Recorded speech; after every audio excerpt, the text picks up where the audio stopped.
panom mapit abijai kujadairat leu kumagande ni yukan bewawa meriam ye mage ye chuban panom mapit kejilwel miala chujal mewabe andung jeto jol ye chuban aye malai gai churgade ke yuga machu yengemen rawa jopira de kujozalan jengem mantito panom mapit abijai kujadairat leu kumagande ni yukan bewawa meriam don chi kwande judai ke ye chupya ta tum wake koi on je pya kuwa wa koi reje chuk tung emen nong ran piang na Bible la chin dong jelwe kuchira din e chal penyom ye bidiere yam jen wa wa ra che galoma in jo wa wa meriam na kalbari wa pulo korodal net yoke chukul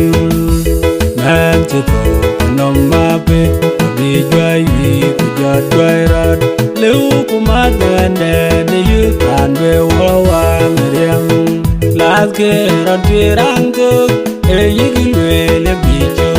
elanderajat go malaika tuol banyal elandong te kulirangko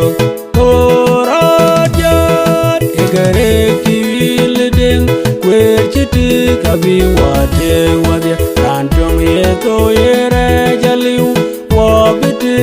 ye kwere golde kwa gutie mageria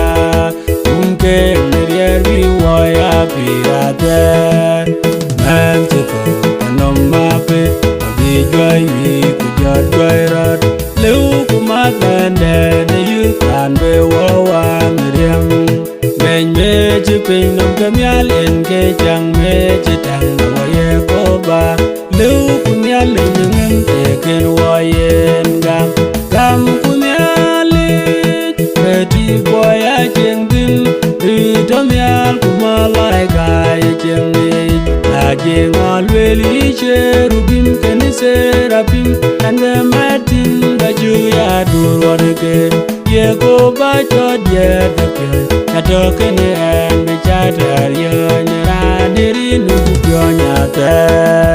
mantito panom mapit abijai kujadairat leu kumagande ni yukan bewawa